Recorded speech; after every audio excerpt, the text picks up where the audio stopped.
Worst is a strong word, but look, I, Simon Miller, went back and watched all these main events that we're going to talk about today, and yeah, the issue is those two words, main event. When you slap that on something at WrestleMania, expectations zoom up. You also get the problem of other matches just stealing the entire show, meaning when you do get to the closing fight, well, fans have kind of had their fill. Planning a wrestling card is a skill.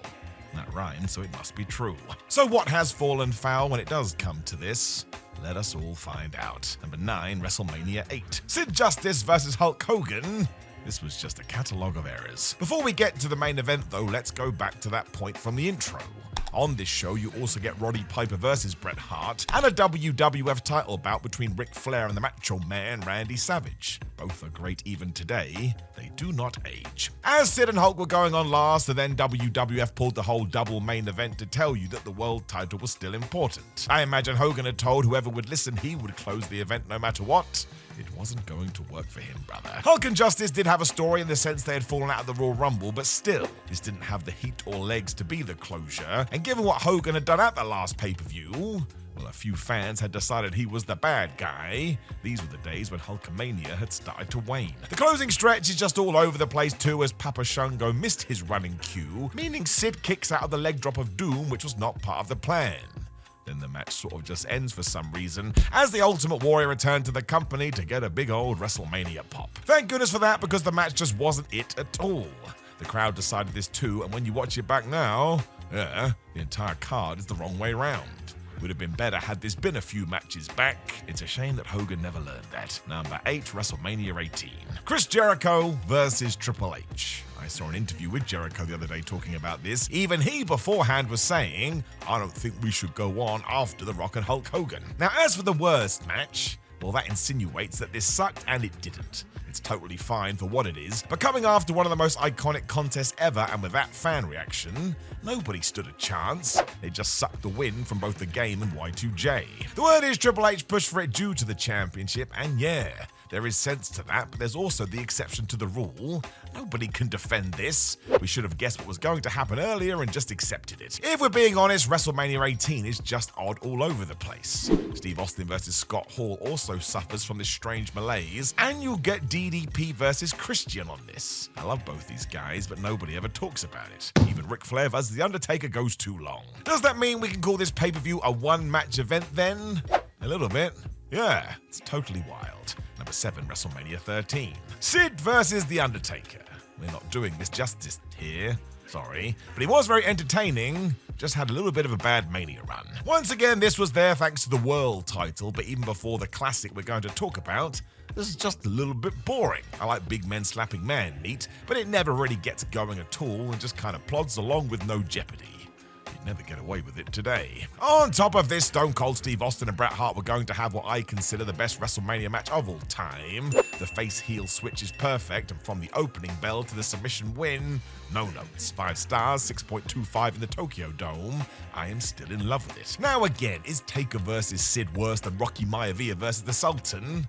I mean, no, but it comes down to expectations again. Not sure anybody bought the pay-per-view for the latter, even though it did feature the Iron Sheik and Bob Backlund. No, I'm not kidding. It's when you do watch it today, you realise that the Dead Man and Justice just don't click. People forget that Bret Hart is involved in the finish too, but hey, seeing Taker win the title was nice. The fans did enjoy that. Number 6, WrestleMania 27. The Miz versus John Cena. And it really depends on how you look at it. Because I love the fact the Miz got this spot. People have started to take shots at this guy again, and for my money, that means they don't get it. The Miz always understood his role, delivered over and over again. You don't fluke your way to the main event of WrestleMania 27. As for the match, though, meh.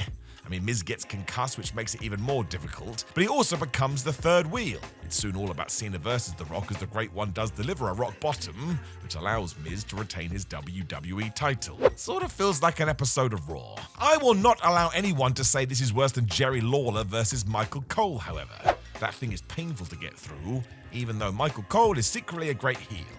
It should never be watched again, though, ever. The show stealer comes in the form of Triple H versus The Undertaker, which is just a war, and Randy Orton versus CM Punk is super fun to watch now for obvious reasons. I think mainly fans were miffed that we were using the ending of a WrestleMania to set up a WrestleMania. That's like Google mapping to your own house what did you really achieve? Number 5, WrestleMania 25. Triple H versus Randy Orton. Which brings us to the forever question, why the flub did they lock up? That may sound weird, but the build to this was unhinged. Randy had basically tried to murder the McMahon family to the point Hunter invaded his home. The whole backstory was you crossed the line and you die at WrestleMania in an ODQ match. And then they were doing headlock takeovers. It was just disappointing. Again though, was it worse than the Miss WrestleMania Battle Royal?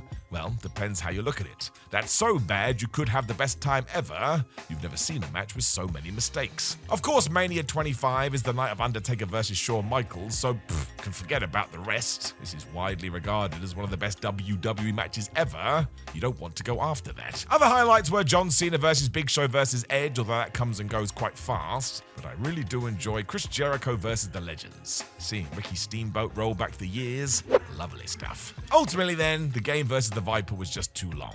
24 minutes meant it felt stretched out, so we misplaced this. Hence why it still does get talked about today. Number 4, WrestleMania 7. Hulk Hogan versus Sergeant Slaughter.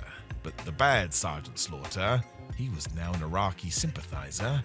Good grief. This has gone down in history for all the wrong reasons because the story was awful. As the Iraq War was a thing, the WWF felt like they had to have a character based around that, even though most humans use wrestling as an escape. Turning someone who was meant to be an American man in the army too?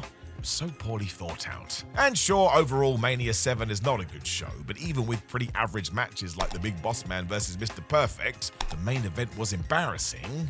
I mean, think what non-fans thought. You also get the Ultimate Warrior versus Randy Savage on this card, and that is the money. Macho Man had to retire if he lost, and thanks to that, as well as Savage putting the Warrior to one of his best performances ever, it just stood so high above anything else.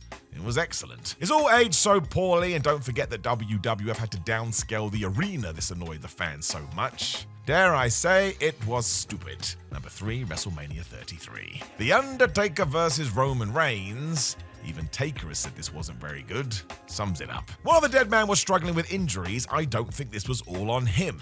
WWE's stubbornness to try and get Roman over as a babyface made this tougher, because the whole time you're also scrapping with the fans. That's not the idea of wrestling. Taker had also lost at Mania 30, and it was so obvious he wasn't going to get the victory here. So once again, you're just doing the opposite of what people expect from WrestleMania. Do not forget the WWE title wasn't on the line either.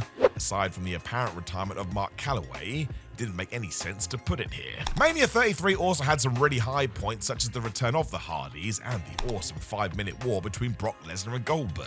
This was the night of AJ Styles versus Shane McMahon being good too. We had to have a solid main event. And sure, the actual WWE Championship bout between Randy Orton and Bray Wyatt was a disaster, because WWE overthought the whole thing. Taker versus Roman wasn't much better.